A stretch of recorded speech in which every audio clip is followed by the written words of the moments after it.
तू प्रज्ञा छीणी ज्ञानने उदयनी संधि सहु छेदवा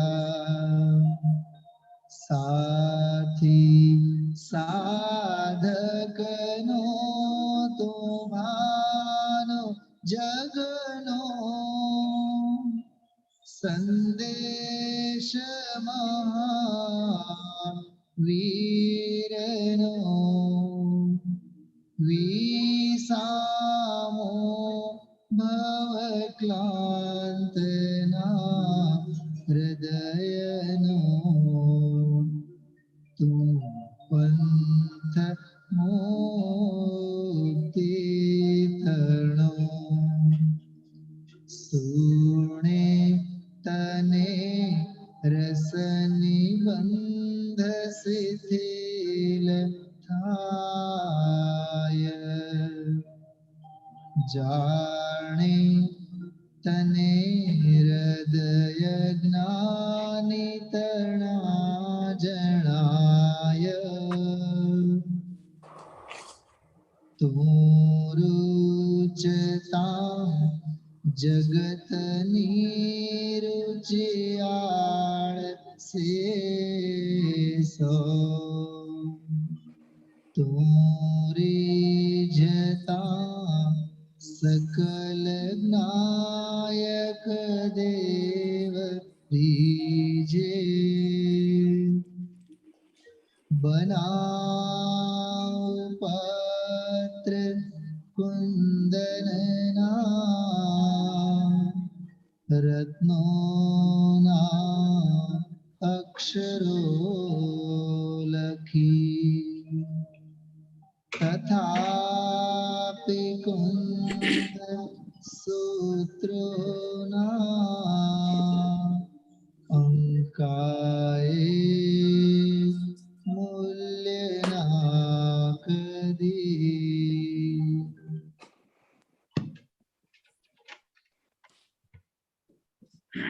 हाँ चाचा जी प्रारंभ कर दीजिए। हाँ भैया।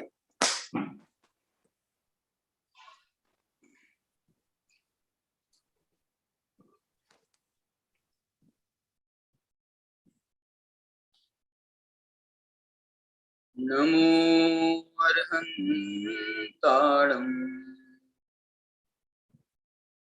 नमो सिद्धाणम् नमो आयरीयाणम् नमो वज्रायाणम् नमो लोये सौसाहूणम्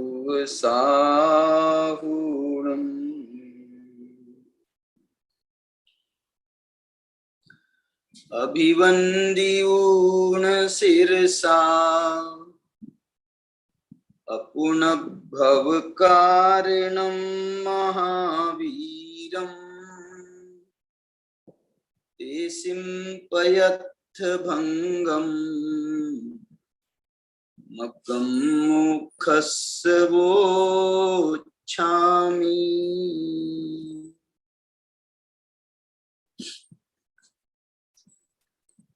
पंचास्तिकाय संग्रह के आधार पर हम यहाँ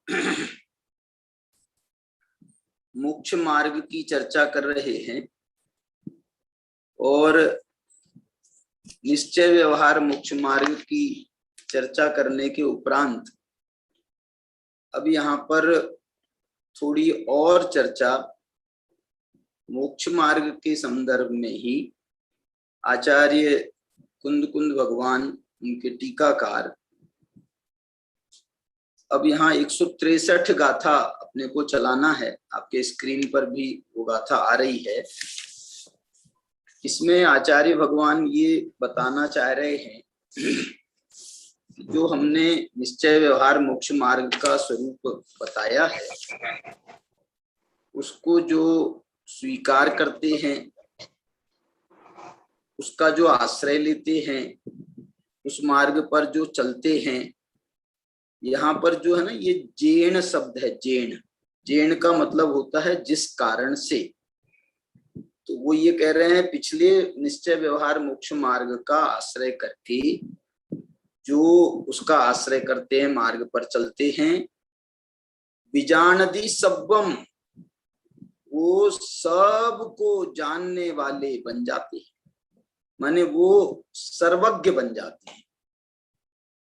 सव्वम, देखो ये सव्वम शब्द जो है ना ये बीच में लगाया है, जेन विजानदी सव्वम पेच्छति माने ये सव्वम शब्द जानने के लिए भी है और पेच्छति माने देखना, तो देखने के लिए भी है।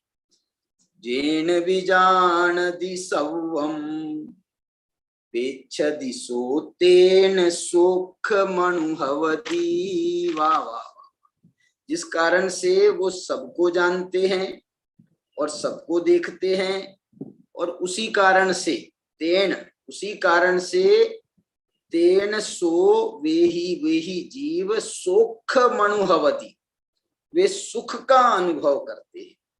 माने यहाँ पर सव्वम जानति माने केवल ज्ञान हुआ, सव्वम पेच्छति माने केवल दर्शन हो गया, तो सुख मनुभवति जो होगा वो कौन सा होगा, वो भी केवल सुख होगा। माने अनंत ज्ञान, अनंत दर्शन और अनंत सुख। और जेन शब्द जो है ना, जेन, इसमें वो पुरुषार्थ की दृष्टिगोचर हो रहा है कि जिस पुरुषार्थ के कारण से वो जीव सबको जानता है, सबको देखता है, सबका माने अनंत सुख का अनुभव करता है, उसी का नाम अनंत वीर्य है। मतलब वो जो वीर्य है, वीर्य भी अनंतता को प्राप्त होता है। यद्यपि मोक्ष मार्ग की अवस्था में तो ज्ञान भी अल्पज्ञ है, दर्शन भी अल्प दर्शन है, और सुख भी जो है वो पूर्ण सुख नहीं है, लेकिन इसके माध्यम से जब वो अनंतता को प्राप्त करता है तो उसका वीर्य भी अनंतता को प्राप्त हो जाता है। इदितम जानियो भवियो। वाह, ये असल में जो इनको अब ये गाथा का ये जो संदेश देना है, इस गाथा के द्वारा ये संदेश देना है, इदितम जानदी भवियो, ऐसा जो जानते हैं, ऐसा जो मानते हैं, ऐसा जो समझते हैं, वे कौन है, भवियो, वो भव्य जीव हैं और सुनो, अभव्य सत्तो न सद्दहदी, लेकिन जो अभव्य जीव होते हैं, जिनमें अभव्यत्व की सत्ता होती है, माने अभव्यत्व नाम का जिनके पारिणामिक भाव होता है, न सद्दहदी, वे इसका श्रद्धान नहीं करते। श्रद्धान नहीं करते हैं तो आगे नहीं बढ़ते हैं, उनका मोक्ष मार्ग भी आगे बढ़ता ही नहीं है। श्रद्धान नहीं करते हैं माने अब श्रद्धा नहीं करेंगे तो चारित्र भी नहीं होगा, ज्ञान भी नहीं हुआ एक प्रकार से सम्यक, और चारित्र भी नहीं हुआ, और उसके कारण से फिर उनको केवल ज्ञान आदि की प्राप्ति भी नहीं होगी, मोक्ष भी नहीं होगा। इसलिए ये सारे जो है ना, ये सब अभव्यत्व में जाते हैं। अभव्यत्व का मतलब स्टार्टिंग पॉइंट तो है मोक्ष मार्ग का प्रारंभ नहीं होना, माने सम्यक दर्शन नहीं होना, और एंड पॉइंट मालूम इसके लिए ये भी कहा जाता है अभव्य की परिभाषा में कि जिसको कभी मोक्ष नहीं होगा उसका नाम अभव्य है। तो जिसको कभी सम्यक दर्शन नहीं होगा ये भी अभव्यत्व की परिभाषा है, और जिसको कभी मोक्ष नहीं होगा ये भी अभव्यत्व की परिभाषा है। इसका अर्थ क्या हुआ, इसके बीच की जितनी स्टेजेस हैं वो सब अभव्यत्व में जाएंगी।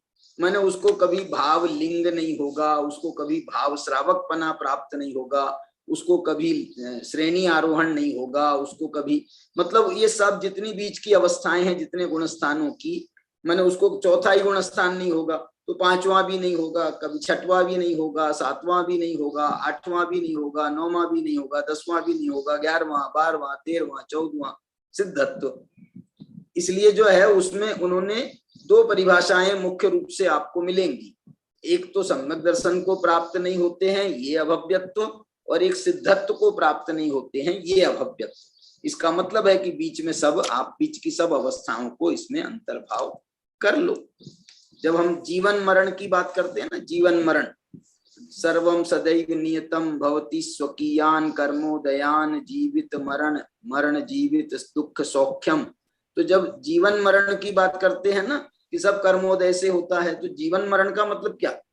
जीवन का मरण का मतलब है जीवन से लेकर, माने जन्म से लेकर अंत तक, मरण तक सर्वम सदैव नियतम भवति स्वकीयान कर्मोदयान।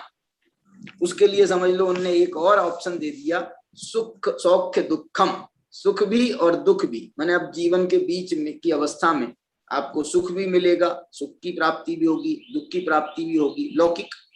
तो वो सब कर्म के उदय का ही परिणाम है, ऐसा जान। इस प्रकार से यहाँ पर बात कही। ये नवल गुण जी भाई साहब हमारे कुछ कह रहे हैं, नवल गुण जी को सुनते हैं, उनसे क्या कह रहे हैं। जय बोलो भाई जिनेन्द्र साहब। जी। जय जिनेन्द्र, आपका वीडियो नहीं चल रहा है। और मैं परसों से वो अनेबल करके रख रहे, क्या मालूम, मैं नहीं मालूम। सुदर्शन अनेबल करने के लिए। ठीक है, ठीक है, बताओ क्या पूछ रहे हैं। ये अज्ञानी ज्ञानी बन सकता है। हाँ हाँ, फिर ये अभ्यव्य परमानेंट ही अभयवी क्या रीजन है इसको अभयवी रहने का? ये भव्य नहीं बन सकता है क्या? रीजन क्या है उसको अभयवी रहने उसको के लिए? उसको रीजन ये है भाई साहब, कोई चीज जो है ना, जैसे आपका ये मोबाइल अभी खराब हुआ, तो ये जो है ना अभी खराब हुआ है, सुधारेंगे तो सुधर जाएगा।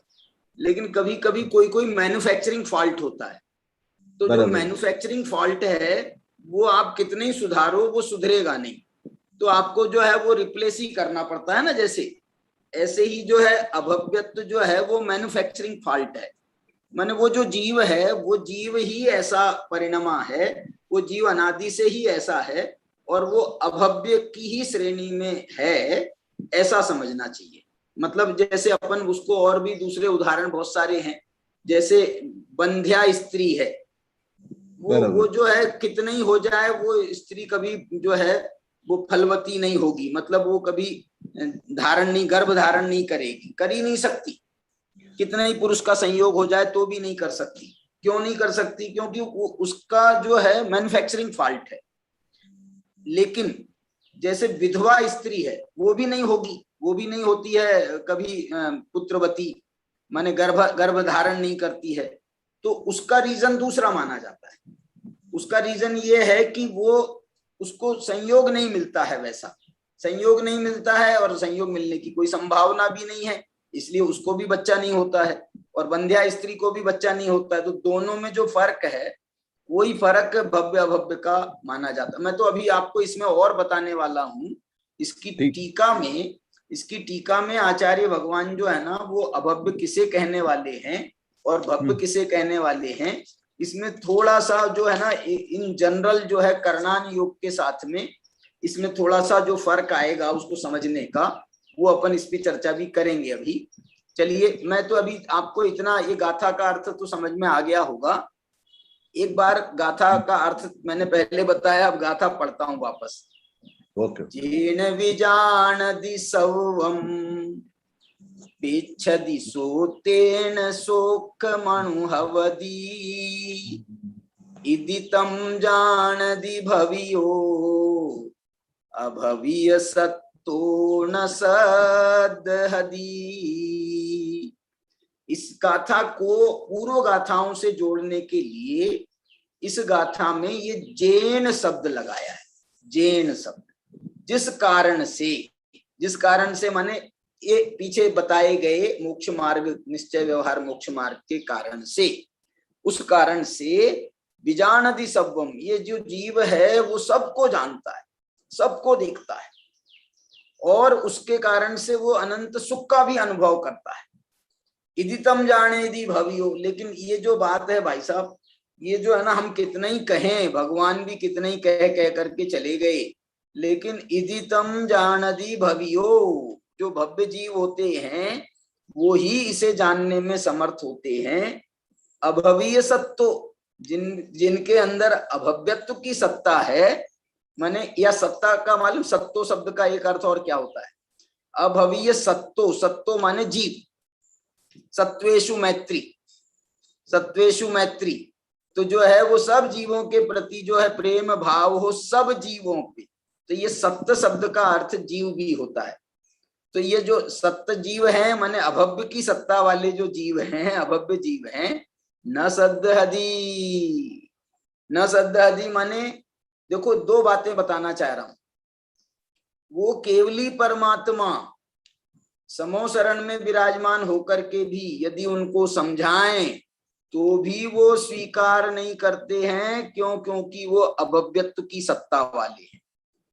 दूसरा इतना समझाने पर, इतना बताने पर भी, क्या बताने पर, इतना समझ लो प्रलोभन देने पर। प्रलोभन का अर्थ मतलब थोड़ा इसको अर्थ वैसा नहीं लेना, माने जिनको ये बता रहे हैं कि ये केवल ज्ञान को प्राप्त कराने वाला है मोक्ष मार्ग, केवल ज्ञान को प्राप्त कराने वाला, केवल दर्शन को प्राप्त कराने वाला है। अनंत सुखी, तू अनंत अनंत अनंत अनंत काल के लिए सुखी हो जाएगा यदि इस मार्ग पर चलेगा तो। उसके बाद भी कोई जीव नहीं मानता है तो बोलो क्या कहा जाए, बोलो क्या कहा जाए। जैसे टोडरमल जी ने लिखा है ना मोक्ष मार्ग प्रकाशक में, अंत पहले अध्याय के अंत में लिखा है, क्या लिखा है उन्होंने लिखा है कि इतना बताने पर भी कोई जीव यदि नहीं मानता है तो उसकी होनहार का विचार करके ही समता आती है। मैंने उन्होंने ये लिखा है ना वहां पर कि कोई फिर भी नहीं मानता, इतना बताने के बाद भी, इतना समझाने के बाद भी कोई नहीं स्वीकार करता है तो उसकी होनहार का ही विचार करके समता आती है। देखो मैं मोक्ष मार्ग प्रकाशक की वो पंक्तियां आपको सुनाना चाहता हूँ। 19-20 नंबर का पेज है, 20 नंबर का पेज है। देखो इसमें लिखा है उन्होंने, बहुत सुंदर वाक्य दिया है ये, मेरे को इसलिए इसको पढ़ने का मन हुआ आपको। जैसे बड़े दरिद्री को अवलोकन मात्र चिंतामणि की प्राप्ति होवे और वह अवलोकन ना करे, जैसे कोढ़ी को अमृत पान करावे और वह ना करे।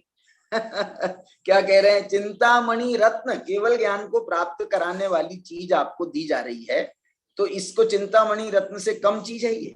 चिंतामणि अवलोकन मात्र चिंतामणि रत्न, अवलोकन मात्र चिंतामणि का अर्थ ये होता है कि ये जो चिंतामणि रत्न है ना, वो अवलोकन मात्र करने से सर्व कार्य की सिद्धि हो जाती है। चिंतामणि, चिंता करने की बात नहीं कह रहे हैं, ये अवलोकन मात्र चिंतामणि वाली बात कर रहे हैं।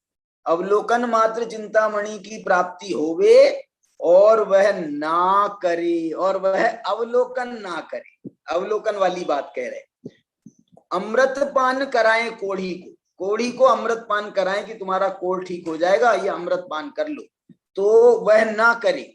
उसी प्रकार संसार पीड़ित जीव को सुगम मोक्ष मार्ग के उपदेश का निमित्त बने। वाह, ये निमित्त माने क्या होता है?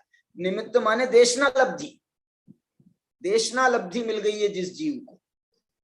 अब वो बात जो करणान योग में कहीं कहीं ये बात कही जाती है ना कि भाई अभव्य जीव तो समोसरण में जाता ही नहीं है, वहां पर एक कोई द्वार है ना, अभव्य द्वार, भव्य द्वार, कोई द्वार है, बोले उसके आगे अभव्य जीव नहीं जाता है। अब वो जो ठीक है उसका कोई बात नहीं है, लेकिन यहाँ तो ये कह रहे हैं ना अभव्य, एक ये भी तो नियम मालूम है ना अपने को कि अभव्य जीव को भी देशना लब्धि हो जाती है, अभव्य जीव को भी प्रायोग्य लब्धि तक हो जाती है। तो ये जो है ये भी एक कथन मिलता है, इसलिए जो है वो यथा योग्य समझ लेना चाहिए, उसमें कोई ज्यादा उसमें मतलब डीप में जाने की जरूरत नहीं है। अवलोकन मात्र चिंतामणि और कोढ़ी को अमृत पान कराए वो ना करे, सुगम मोक्ष मार्ग के उपदेश का निमित्त बने और वह अभ्यास ना करे। देखो इसमें एक संकेत ये भी दिया कि ये जो है ना उपदेश तो हम दे सकते हैं, भगवान कह रहे हैं उपदेश तो हम दे सकते हैं, लेकिन अभ्यास तो तुमको ही करना पड़ेगा। उपादान तो तुम हो ना, तो काम तो तुमको ही करने पड़ेगा। टीचर भले ही तुमको कितना ही पढ़ाएगा, कितना ही समझाएगा, कितना ही सब तुम्हारी समस्याओं का हल कर देगा, लेकिन अभ्यास तो आपको ही करना पड़ेगा। अभ्यास ही नहीं करोगे तो उसके पढ़ाने का क्या फायदा होगा, इसलिए अभ्यास करना जरूरी है। तो उसके देखो ये अभाग्य की महिमा हमसे नहीं हो सकती, उसकी होनहारी का विचार करने पर अपने को समता आती है। ये अभाग्य की जो महिमा है ना, अभाग्य की महिमा, अभाग्य जो शब्द है ये अभव्यत्व की तरफ ले जा रहा है। क्या बोला? अभाग्य शब्द जो है वो अभव्यत्व की तरफ ले जा रहा है। देखो उन्होंने बाद में होनहार शब्द का भी प्रयोग किया, उसकी होनहार ही का विचार करके।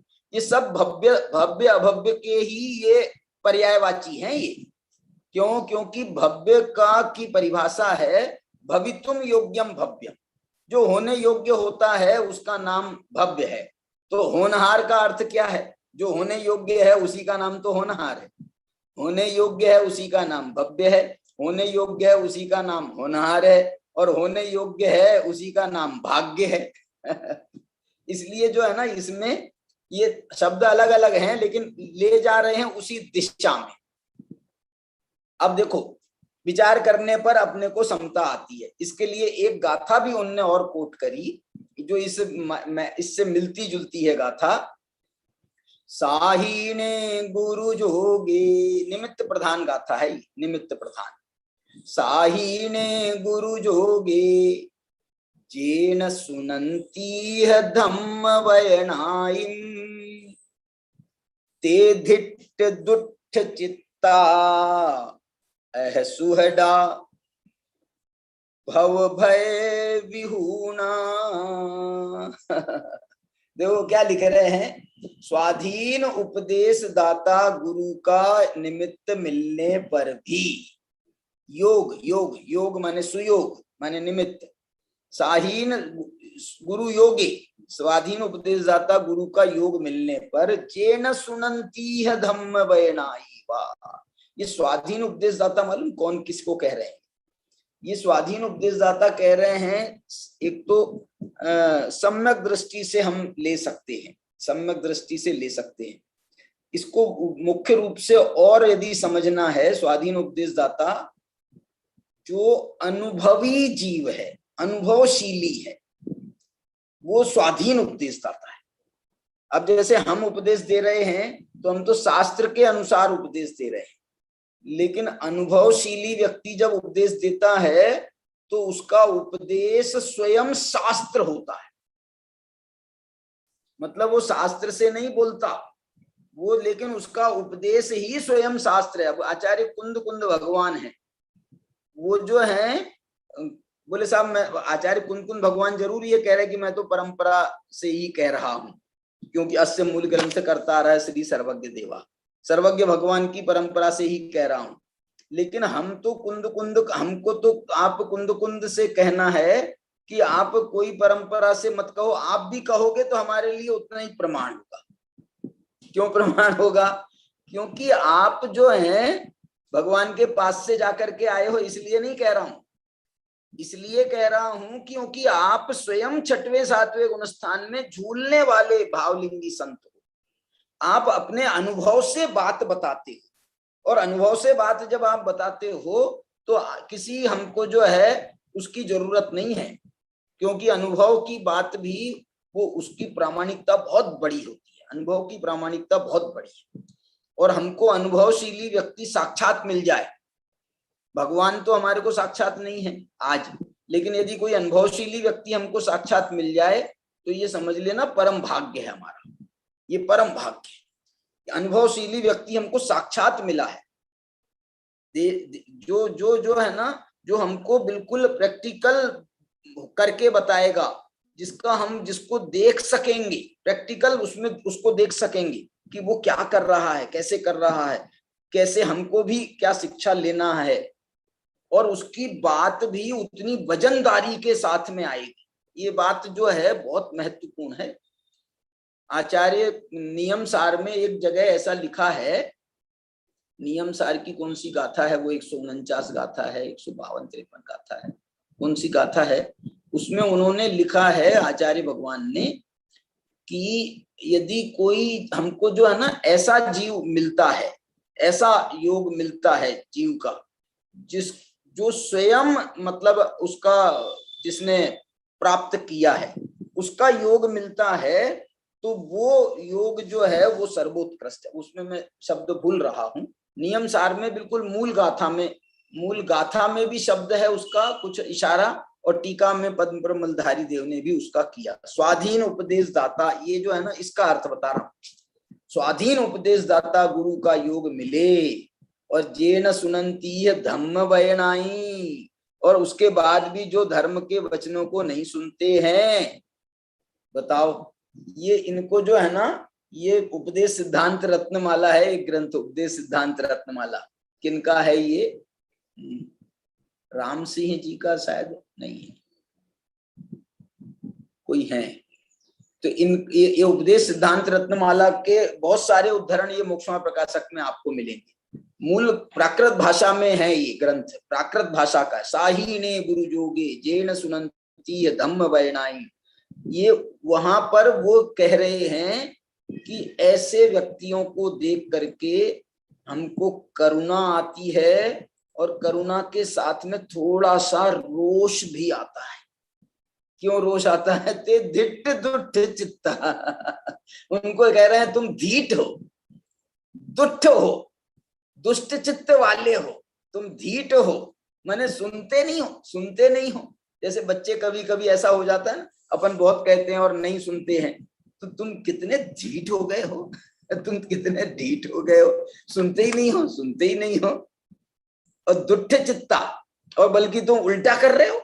हम कह रहे हैं ये काम करो, तुम कह रहे हो हम तो ये उल्टा काम करेंगे। हम कह रहे हैं यहाँ जाओ, तुम बोलो नहीं हम तो यहाँ नहीं जाएंगे, हम यहाँ जाएंगे। हम कह रहे तुम पढ़ाई कर लो भैया, तुम कह रहे हो नहीं हम तो खेलने जाएंगे। मतलब ते धिट दुष्टा और धीट भी है और दुष्ट भी है। उल्टा करें तो दुष्ट ही कहा जाएगा ना। दुष्ट चित्ता अह सुहड़ा भव भय विहुना। वाह वाह, इससे बड़ी कोई गाली नहीं हो सकती है। ऐसा लगता है कि तुम बड़े सुभट हो। अह सुहड़ा मतलब ऐसा कह करके आचार्य कह रहे हैं तुम बड़े सुभट हो। सुभट क्यों कह रहे हैं? ये गाली है, ये सुभट उसको प्रशंसा नहीं कर रहे हैं। इसको कहते हैं ब्याज स्तुति। ब्याज स्तुति माने कह तो रहे हैं तुम बड़े सुभट हो, लेकिन अंदर में कह रहे हैं तुम बहुत दुष्ट हो। क्यों? क्योंकि भव भय विहुना, तुम भव भय से रहित हो। तुमको भव का भय नहीं लगता है। ऐसा लगता है, भय किनको नहीं लगता है? जो बड़े बड़े योद्धा होते हैं, सुभट होते हैं, उनको भय नहीं लगता है। ऐसे ही तुमको भी भव का भय नहीं लगता है, इसलिए तुम लगता है तुम बड़े सुभट। और आगे जाकर के तो उन्होंने ये लिखा है कि जिससे तीर्थम करादी डरे, और तुम उससे भी नहीं डरते हो। ये सारी बात मालूम क्यों कह रहा हूं मैं? ये सारी बात मैं बताना ये चाह रहा हूं, ये 163 गाथा में ये जो भव्य अभव्य की बात आई है, उसके सूत्र संकेत कुछ यहाँ पर दिखाई देते हैं टोडरमल जी के इन वचनों में। वाह, जिस संसार भय से तीर्थंकरादि डरे, उस संसार भय से तुम रहित हो, तो लगता है तुम बड़े सुभट हो। ऐसा ये जो सुभटपना है, ये अभव्यत्व की निशानी है। अभव्यत्व की निशानी है। लिखा ना, माने ये अभव्यत्व की निशानी क्यों कह रहे हैं? ये बिल्कुल वो गाथा से मैच करता हुआ क्यों है ये? इस गाथा में भी ये कह रहे हैं जेण विजानति सर्वज्ञ, जिसके द्वारा तुमको सर्वज्ञता की प्राप्ति होती है, सर्वदर्शी बनने की प्राप्ति होती है, तुम अनंत सुख का अनुभव कर सकते हो। और यदि तुम जान, इसके बाद भी तुम नहीं श्रद्धान करते हो, अभव्य सत्तो न सद्धि, तुम नहीं श्रद्धान करते हो तो तुम अभव्य ही हो। क्यों? क्योंकि जो ऐसा जो भव्य होगा ना, वो तो दौड़ेगा। इस ऐसा मार्ग यदि उसको कोई बताने वाला मिल जाए तो वो बोलेगा सब 1000 काम छोड़ करके वो तो भागेगा। बोले यही काम करना है, 100 काम छोड़ करके भगवान के दर्शन करना, 1000 काम छोड़ करके स्वाध्याय करना, लाख काम छोड़ करके बोलो तत्व का विचार करना, और करोड़ों काम छोड़ करके अपने स्वरूप का चिंतन करना, और अनंत काम छोड़ करके अपने स्वरूप का आस्वाद करना, अनुभव करना। ये इतना महत्वपूर्ण काम है। सब काम, अनंत काम छोड़ करके, माने दुनिया में हमारे कामों का अंत नहीं है। बोले सब काम छोड़, बिल्कुल कुछ करने की जरूरत नहीं है। इसके सामने, ये अनुभव के सामने और कुछ भी करना कार्यकारी नहीं है। चलिए अब जो है इस गाथा की अपन टीका में चलते हैं। टीका आपके सामने ग्रंथ है, इसमें जब अब देखना इसकी टीका की ये जो पहली पंक्ति है ये ध्यान देने योग्य है। यह सर्व संसारी आत्मा, यह सर्व संसारी आत्मा मोक्ष मार्ग के योग्य होने का निराकरण है। ये गाथा जो कह रही है ना कि हम कितने ही मोक्ष मार्ग का उपदेश दे लें, कितने ही उसकी बढ़िया उसके फल का वर्णन कर लेवें, लेकिन जो है ना नहीं मानना है जिनको, उनको नहीं मानना है। तो बोले यार हमको तो इससे बड़ा, हमको अपनी मेहनत पे तो पूरा पानी फिरता हुआ नजर आता है। बोलो ये ऐसा कह सकते ना कुंद कुंद कि यार हमने तो इतना बताया और तुम कह रहे हो कि साहब सब लोग मानेंगे, जरूरी नहीं है, तो हमारी तो मेहनत पे पानी फिर जाएगा। तो वो ये कह रहे हैं नहीं नहीं पानी नहीं फिरेगा। क्यों नहीं फिरेगा? क्योंकि वस्तु का स्वरूप ऐसा ही है। क्या स्वरूप है? कि सर्व संसारी आत्मा मोक्ष मार्ग के योग्य हो ही नहीं सकती है। देखो एक बात मैं आपको बताना चाहता हूं कि जो है ना इसमें कभी कभी ये विचार मन में लाना नहीं, कभी नहीं लाना। क्या नहीं लाना? कि सब मानेंगे कि नहीं मेरी बात सब मानेंगे कि नहीं मानेंगे। सब मानेंगे तो मैं अपनी बात कहूंगा, सब मानेंगे तो मैं ये ट्रस्टी बनूंगा, सब मानेंगे तो मैं ये काम के लिए आगे बढ़ूंगा, सब मानेंगे तो मैं उपदेश दूंगा। ये सब मानने की शर्त जो रखना, ये तुम्हारे मिथ्यात्व का चिन्ह है, ये तुम्हारे हठाग्रह का चिन्ह है, एकांतवाद का चिन्ह है। क्या बोले साहब सब मानेंगे तो ही हम कहेंगे और नहीं तो हम तो नहीं कहेंगे। ये क्या बात हो गई? तुम आदमी को क्या बनाना चाहते हो? अपना दास बनाना चाहते हो सुनने वालों को? अरे उनको जचेगा तो स्वीकार करेंगे, तुम्हारे को कहने की क्या जरूरत है कि सब मानेंगे क्या नहीं मानेंगे? तुम्हारी बात में दम होना चाहिए, तुम्हारी बात अच्छी होगी तो सब मानेंगे। और सब मानेंगे इसकी गारंटी दे लेना ही नहीं चाहिए, क्योंकि अभव्य सत्तो न सद्दहति जो अभव्य जीव होता है, अभव्यत्व की सत्ता वाला जीव होता है, वो न सद्दहति, वो स्वीकार करता ही नहीं है। तुम कितने ही कर लो, अभव्य सत्ता वाला जीव वो स्वीकार कर नहीं सकता ना, उसकी बेचारे की मैन्युफैक्चरिंग फॉल्ट है, क्या किया जाए। अब इसमें जो आगे टीका कही गई है ना, टीका में तो उन्होंने यहां तक लिखा है कि सब नहीं स्वीकार करेंगे तो जाने दो, ये बात तो छोड़ो, बल्कि कुछ ही स्वीकार करेंगे। टीका में ये शब्द आया है, कुछ ही स्वीकार करेंगे। कुछ माने कतिपय, ऐसा लिख रहे हैं वहां पर आचार्य भगवान। अंतिम देखो इस गाथा का की अंतिम पंक्ति मैं आपको सुना देता हूं जो उन्होंने कही है। अतः कतिपय एव संसारिनो मोक्ष मार्गार्हा न सर्व एव इति। बोल रहे हैं कतिपय ही जो जीव हैं वही मोक्ष मार्ग के योग्य हैं, सब नहीं। अब कतिपय का अर्थ क्या करें बता दो आप, कतिपय का अर्थ क्या करें? कतिपय का अर्थ तो सीधा सीधा अर्थ तो यह है कुछ ही।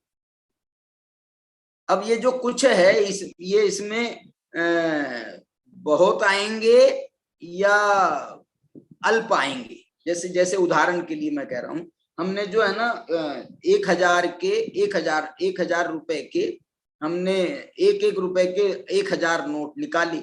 तो अब ये जो 1000 नोट में कतिपय किसे कहा जाएगा? कतिपय एक को कतिपय कहा जाएगा कि 999 को कतिपय कहा जाएगा? ये जो कतिपय शब्द है सामान्य से इसका अर्थ तो ये है कि कुछ का मतलब तो होगा 1 2 4 2 4। टोडरमल जी ने लिखा ना कि कितने सम्यक दृष्टि है पंचम काल में, कितने सम्यक दृष्टि हैं, तो उनने लिखा 2 4। अरे जीव तो कितने 29 अंक प्रमाण जीव हैं, माने ये पूरे लोक के हैं। वो तो पंचम काल में हम भरत क्षेत्र के जीवों की संख्या देखें तो जीवों की संख्या बहुत है, लाखों में है, करोड़ों में है जीवों की संख्या, अरबों में है। 7 अरब जीव जो हैं पूरे विश्व में है। अभी ये पंचम काल चल रहा है, समझ लो। भारत की माने तो 1 अरब 35 करोड़ तो यहाँ पर है, भारत में है। यदि ये अपने इसको क्या बोलते हैं, कौन सा क्षेत्र, आर्यखंड भरत क्षेत्र का आर्यखंड माने तो 1 अरब 35 करोड़ तो यहाँ है। और टोडरमल जी से पूछा कि भैया कितने जीव सम्यक दृष्टि हैं, अनुभवी हैं, तो उन्होंने कहा 2-4। देखो 2-4 शब्द है टोडरमल जी का, शायद रहस्यपूर्ण चिट्ठी में उन्होंने इस शब्द का प्रयोग किया, 2-4।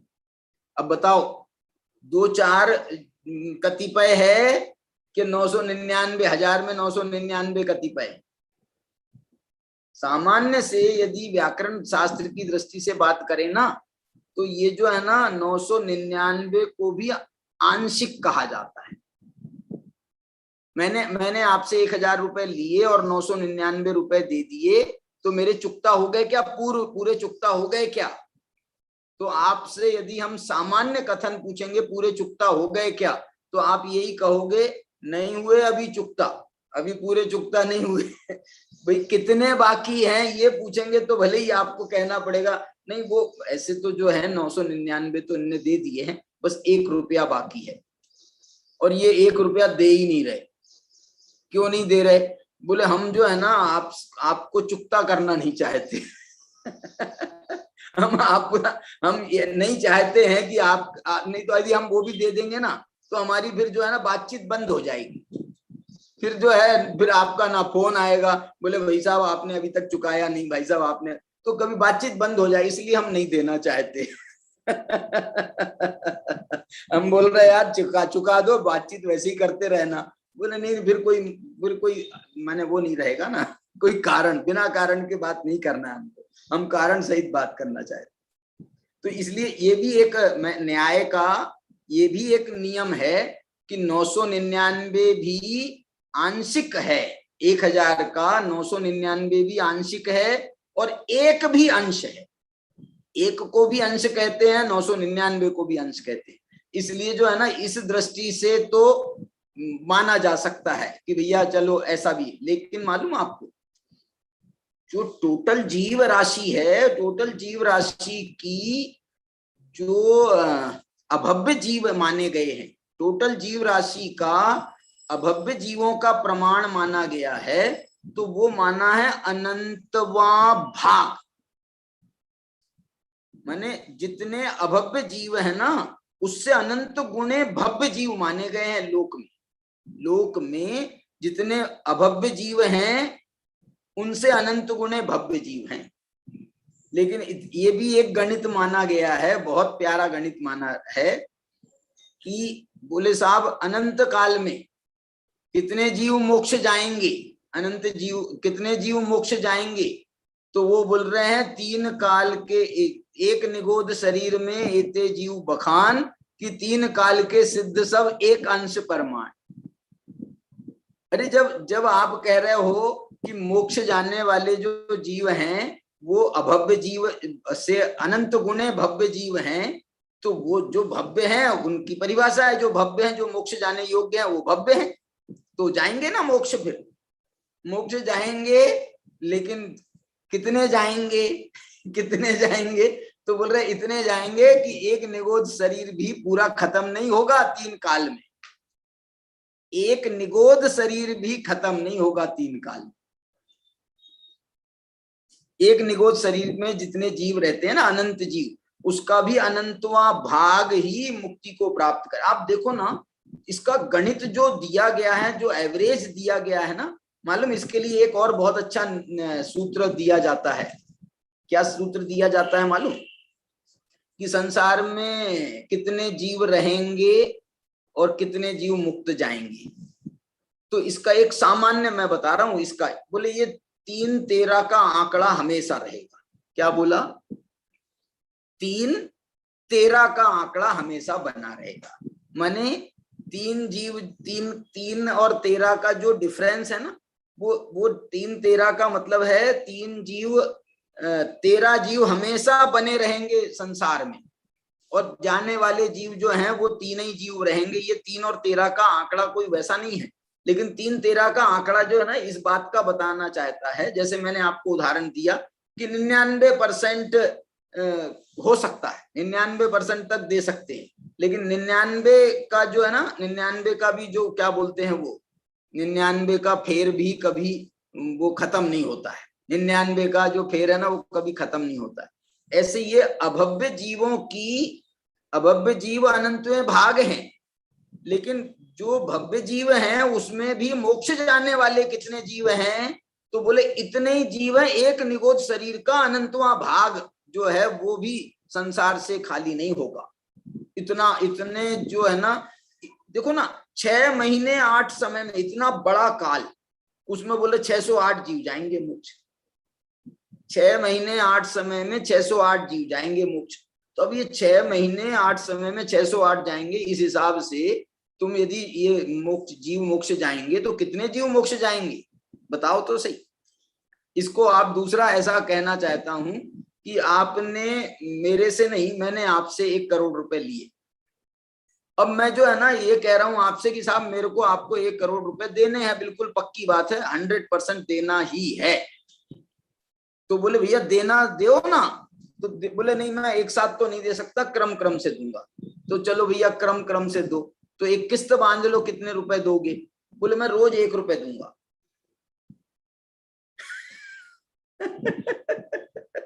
बोले रोज 1 रुपए दूंगा। अब तू रोज 1 रुपए देगा तो ये 1 करोड़ रुपए कब तक खत्म होंगे? तुम कितने दिन जिंदा रहने वाले हो? कितने दिन जिंदा रहने वाले हो? बोले हम सब 10-20 हजार दिन जिंदा रहेंगे, और 10-20 हजार दिन जिंदा रहोगे और 10-20 हजार जो है रुपए चुकेंगे, इसका मतलब ये हुआ तो 1 करोड़ रुपए कब चुकेंगे? ऐसी ये जो किस्त है ना, ये 6 महीने 8 समय में 608 जीव की किस्त जो है, ये अनंत जीवों के सामने, अनंत जीवों के सामने ये 608 की किस्त जो है ये कितना कब पटेगा मामला मालूम नहीं।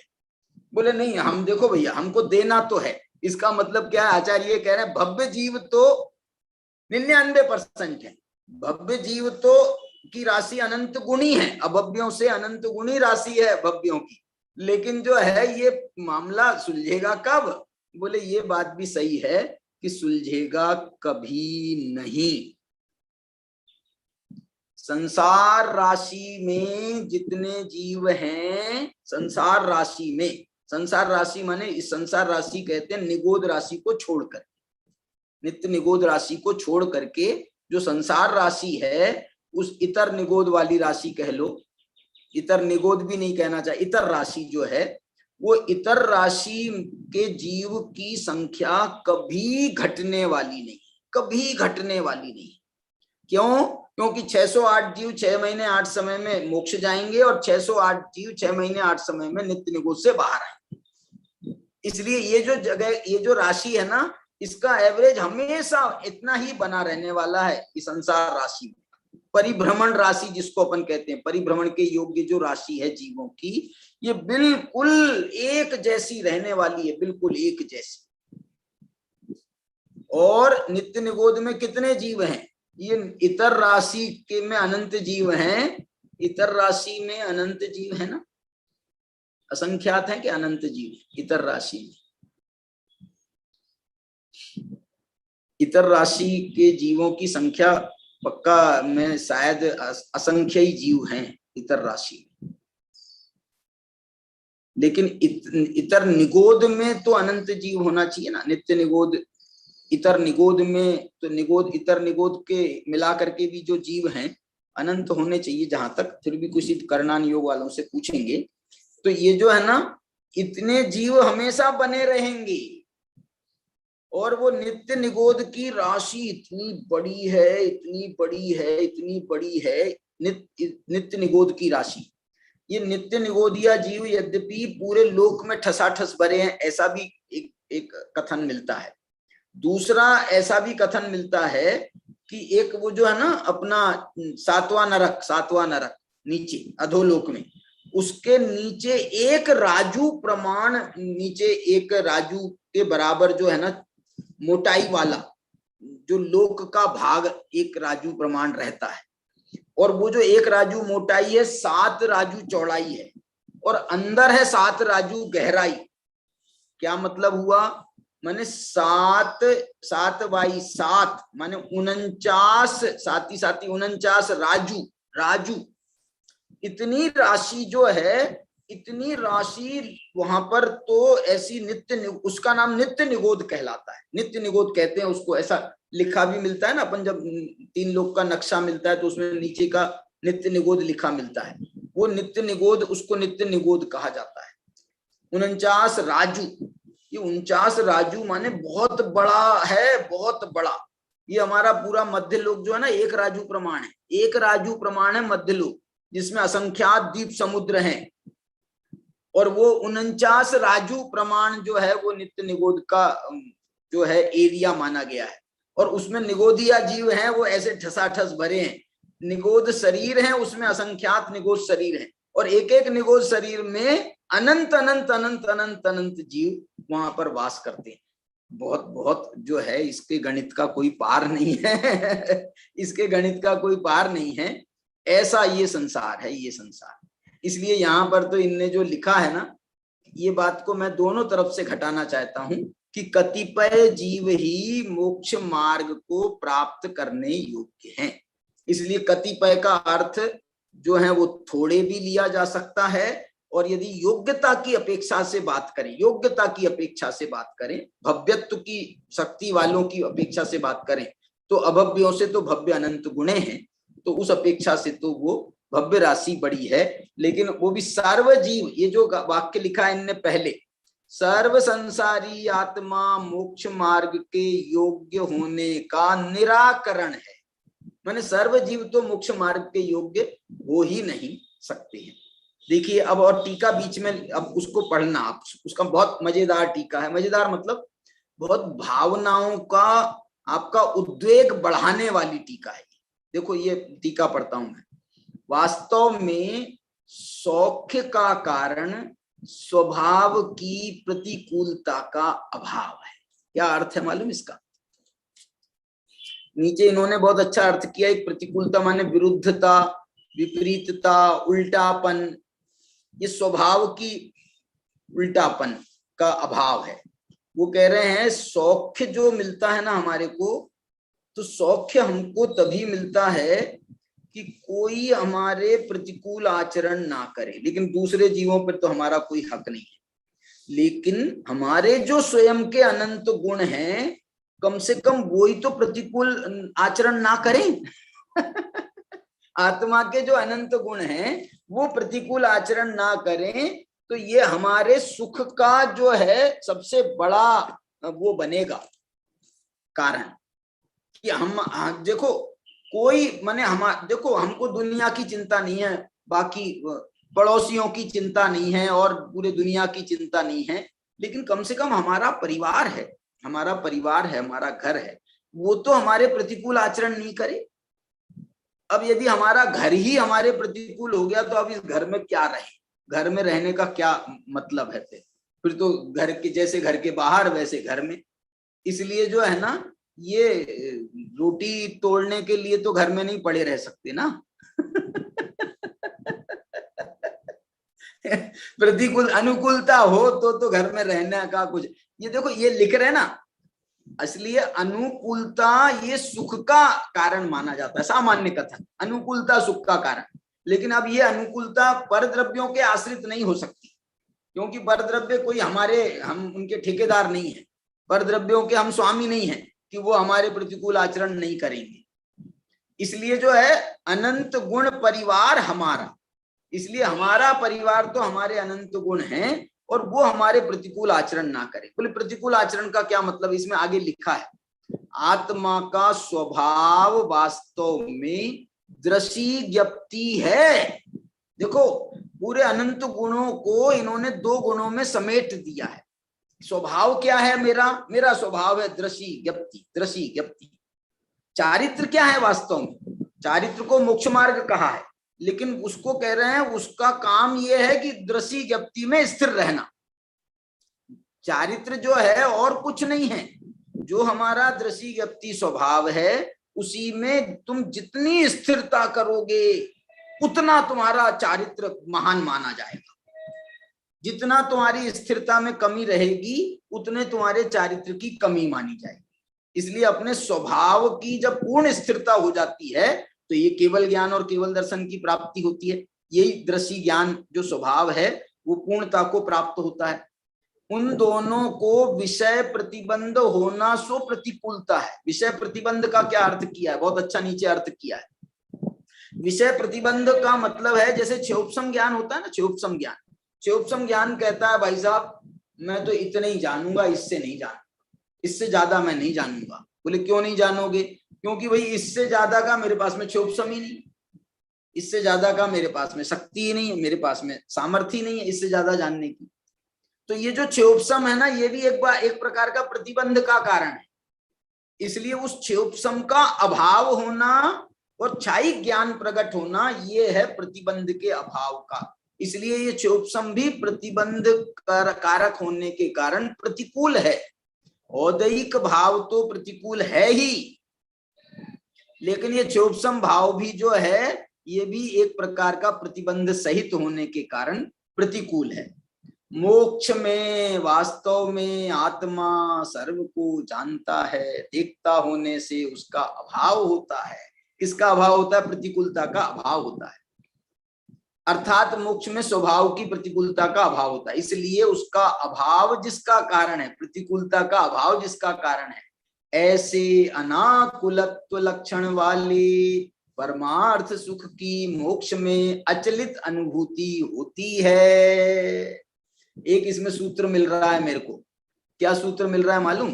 इसमें सूत्र मिल रहा है सुख शक्ति किसे कहते हैं। तो ये सुख शक्ति का लक्षण यहां दिया गया है। अनाकुलत्व लक्षण वाले परमार्थ सुख की मोक्ष में अचलित अनुभूति होती है। वहां भी कहा है अनाकुलत्व लक्षणा सुख शक्ति। ये जो है ना सुख शक्ति का भी जो परिभाषा है बिल्कुल सेम टू सेम परिभाषा है ये। यहाँ पर आप संस्कृत में देखो, अनाकुलत्व लक्षणस्य परमार्थ सुखस्य मोक्षस्य, मोक्षे अनुभूति, माने मोक्ष में परमार्थ सुख की अनुभूति होती है। कैसा है परमार्थ सुख? तो अनाकुलत्व लक्षण वाले, अनाकुलत्व लक्षणा सुख शक्ति। वाह, बहुत सुंदर। इति अनुभूति अचलिता अस्ति, ये तो अब संस्कृत हो गया। अचलित अनुभूति होती, मोक्ष में अचलित अनुभूति होती है। माने वहां पर एक अंश में भी कभी कोई संभावना नहीं है कि प्रतिकूलता आ जाए, कदाचित भी एक अंश में भी कभी प्रतिकूलता आ जाए, ऐसी कोई संभावना नहीं है। इसलिए अचलित अनुभूति है। इस प्रकार भव्य जीव ही भाव से जानता है। वाह वाह, भव्य जीव ही भाव से जानता है, माने भाव भासना पूर्वक जानता है। ये भव्य शब्द है ना, भव्य, भव्य शब्द से ये भाव निकटवर्ती शब्द था, इसलिए एक अनुप्रास अलंकार का प्रयोग भी आचार्य कर रहे हैं कि जो भव्य जीव है वही भाव से जानता है, वही मोक्ष मार्ग के योग्य है। अभव्य जीव इस प्रकार की श्रद्धा नहीं करता, इसलिए वह मोक्ष मार्ग के अयोग्य ही है। अंतिम वाक्य देखो कितना बढ़िया वाक्य। इससे ऐसा कहा कि कतिपय ही संसारी मोक्ष मार्ग के योग्य हैं, सर्व नहीं। कतिपय, टोडरमल जी की भाषा में मैं कहना चाहता हूं, दो चार। शास्त्र की भाषा में कहना चाहता हूं कि 6 महीने 8 समय में, देखो भव्य अभव्य की बात नहीं कर रहे हम, 6 महीने 8 समय में 608 जीव ही मोक्ष जाने के योग्य हैं। अब बताओ ये क्या गणित है ये? अब ये गणित जो है ना, कतिपय ही संसारी जीव मोक्ष मार्ग के योग्य हैं, सर्व नहीं, ऐसा बता करके इनने समझ लो हमको चैलेंज दी है। आचार्य भगवान ने हमको चैलेंज दी है। क्या चैलेंज दी है? यदि तुम में क्षमता हो तो ये कतिपय वालों की श्रेणी में आके बताओ। वो बाकी सर्व संसारियों की श्रेणी में तो तुम अनादिकाल से पड़े ही हो। आना है तो ये कतिपय वालों की श्रेणी में आकर के बताओ, तो ये 6 महीने 8 समय में जो 608 जीव मोक्ष जाने वाले हैं, उसकी लाइन में आकर के बताओ। अरे इस 6 महीने में नहीं आ रहे हो तो अगले 6 महीने में आ जाओ, अगले 6 महीने में नहीं आ रहे हो तो उसके अगले में आ जाओ, उसमें भी नहीं आ रहे हो तो संख्यात समय के बाद आ जाओ, असंख्यात समय के बाद आ तो जाओ, 2 4 8 भव में आ जाओ। 6 महीने में नहीं आ रहे हो तो 2 4 8 भव में तो मोक्ष जाने के योग्य बन जाओ। ऐसी जो है ना, ये हमारे को आचार्य का चैलेंज है, और वास्तव में ये चैलेंज स्वीकार करने जैसा है। चैलेंज डालते हैं ना, जैसे वो आजकल वहां पर चैलेंज बहुत चलता है व्हाट्सएप वगैरह में, उस पर चैलेंज दिया कि ऐसा करके बताओ, ऐसा करके बताओ। ऐसे ही मैं आपको चैलेंज दे रहा कि 6 महीने 8 समय में 608 जीवों की श्रेणी में आकर के बताओ। 6 महीने का समय दे रहा हूं, 6 महीने का समय। और ये जो है, इसके लिए आपको मोक्ष जाने की जरूरत नहीं है, आप भी कर सकते हो पंचम काल। क्या सम्यक दर्शन यदि नहीं हुआ है तो सम्यक दर्शन प्राप्त करो। तो ये 608 जीव ही जो है ना, समझ लो निकट भव्य की 6 महीने में मोक्ष जाने योग्य वाली श्रेणी में आते। ये भव्य अभव्य की जो श्रेणियां बांटी गई है ना, इनको और बहुत से प्रकार से बांटा जा सकता है, बहुत से प्रकार से। मालूम, इसमें आचार्यों ने खुद बांटा है। भव्यों की अभव्य की तो एक ही श्रेणी है, लेकिन भव्यों की 3 श्रेणियां बांटी गई हैं। भव्यों की भी 3 श्रेणियां बांटी गई। कौन कौन सी? एक आसन्न भव्य, निकट भव्य, दूसरा कहा है दूर भव्य, और तीसरा कहा है दूरान दूर भव्य। 3 श्रेणी, आसन्न भव्य, दूर भव्य और दूरान दूर भव्य। अब इसमें जो है ना, ऐसा भी लिखा है शास्त्र में कि दूरान दूर भव्य कौन है, दूरान दूर भव्य कौन है। तो उसके लिए इतनी प्यारी भाषा लिखी है उनने कि जो अभव्य समभव्य हैं वो दूरान दूर भव्य हैं। क्या मतलब? जो अभव्यों के समान हैं, माने जिनको भी कभी भव्य होने पर भी कभी मोक्ष नहीं होने वाला है, ऐसे दूरान दूर भव्य जो हैं वो अभव्य के समान हैं। मैं कहता हूं भैया, निकट भवी बनो। निकट भवी नहीं बन रहे हो तो कम से कम ये दूर भवी तो बन जाओ, दूरान दूर भव्य से तो बाहर निकलो। जो भी है, जैसे भी है, इसको जो है हमको समझने का ये मतलब, ये जो गाथा आई ना इसमें बीच में, ये बड़ी प्रेरणा देने वाली गाथा। इतनी देर से तत्व ज्ञान समझा रहे थे, निश्चय व्यवहार मोक्ष मार्ग को, यहाँ पर इस गाथा में उन्होंने एक प्रेरणा देने का कार्य किया है। इस प्रकार का भी जो है ना मंतव्य बीच बीच में आता रहे, जो हमें प्रेरणा देने को, हमारे उत्साह को वृद्धिंगत करने की बात करे, तो वो बात यहाँ पर कही गई। इस प्रकार से ये भव्य अभव्य की चर्चा वाला ये जो प्रकरण है, ये यहाँ पर पूरा होता है। अब हम हमारे सुदर्शन जी से निवेदन करेंगे कि वो सार संक्षेप बताएं आज का। आज हम 163वीं गाथा पर चर्चा कर रहे थे। गाथा में आचार्य कहते हैं कि जिस कारण से सबको जानते हैं, देखते हैं, वे जीव सुख को प्राप्त करते और वे ही जीव भव्य है, शेष अभव्य है। आचार्य ने गाथा में अनंत चतुष्टय को भी प्रस्थापित किया है। पेच्छेदी शब्द के माध्यम से अनंत दर्शन की ओर संकेत कर रहे, विज्ञान आदि शब्द की ओर से अनंत ज्ञान की ओर अपन को सचेत कर रहे, और सोखम अनुहदि शब्द से अनंत सुख की ओर ले जा रहे, और येन जो शब्द है वो अनंत वीर्य का सूचक है। तो इस प्रकार अनंत चतुष्टय की स्थापना आचार्य ने इस गाथा में कही। फिर हम आगे चले।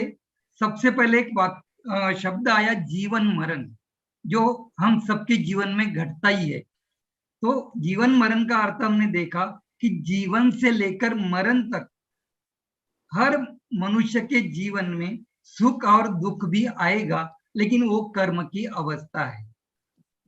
जो जैन शब्द गाथा में आया वो पूर्व गाथा से जोड़ने के लिए आचार्य ने इस जैन शब्द का उपयोग किया। फिर एक शब्द और गाथा में आया अभवीय सत्तो। सत्तो का अर्थ यहाँ बताया कि जीव, प्रेम भाव सब जीवों से, ऐसा वहां सत्तो का एक अलग अर्थ भी अपन ने देखा। फिर टोडरमल जी साहब को भी याद किया 20 नंबर पेज मोक्ष मार्ग प्रकाशक का कि इतना बताने पर भी कोई नहीं मानता तो उसके अभाग्य की महिमा हमसे कही नहीं जाती। होनार को देखकर तो समता आती है। इस प्रकार बहुत प्यारी बात यहाँ पर आई। फिर हमने चिंतामणि रत्न को देखा कि कोई चिंतामणि रत्न का अवलोकन करे और अवलोकन करने मात्र से उस जीव को सर्व सिद्धि की प्राप्ति होती है।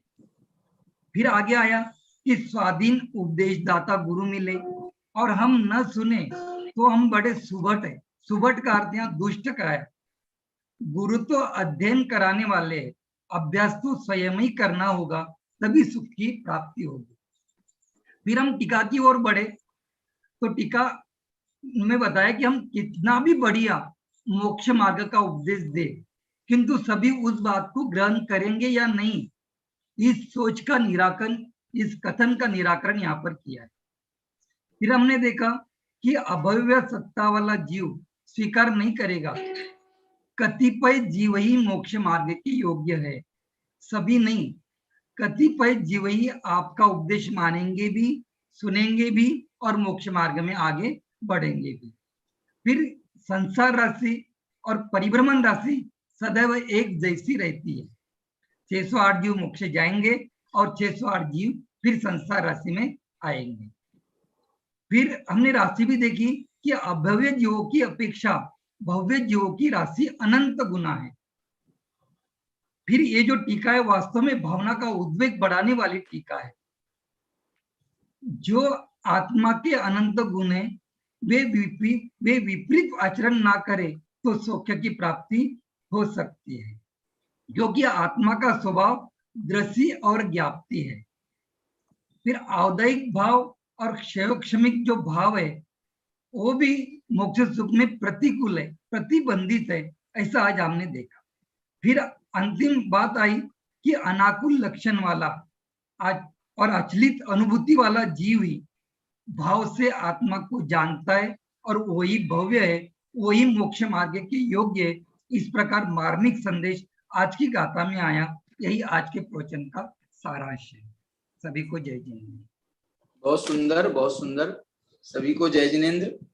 हमारे अशोक जी बड़जात्या साहब जुड़े हैं, नरेश भैया हैं, महेश जी भोपाल हैं, जय कुमार भैया हैं, सुरेश जी डायमंड, अजय जी मारवटकर, नवल गुंड जी और स्वर्णलता जी, अशोक भैया, सभी हमारे साथ में जुड़े हैं।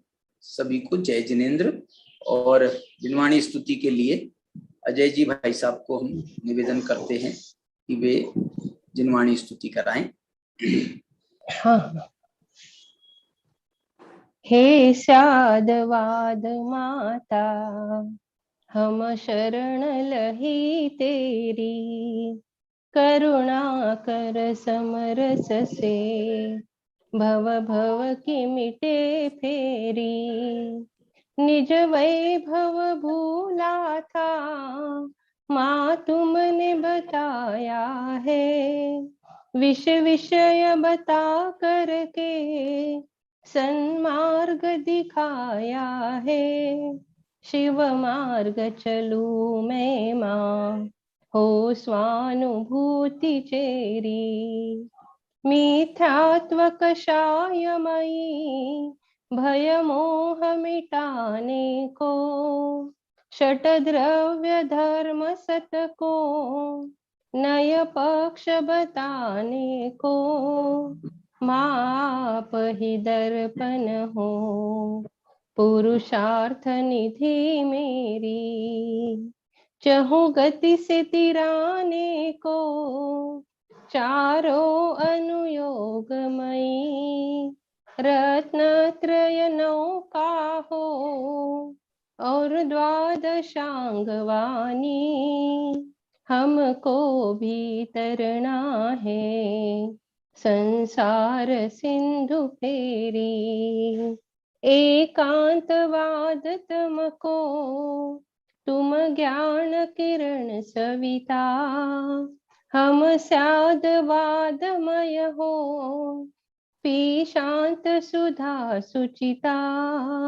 सन्मुख सन्मति सुख पाने को माँ विनय भक्ति तेरी, हे साधवाद माता, हम शरण लही तेरी, हम शरण लही तेरी। जावानी की ज्ञान ते सूझे लोकालो, सोवाणी मस्तक नमो सदा देत हूँ धो। 9 बार नमोकार मंत्र।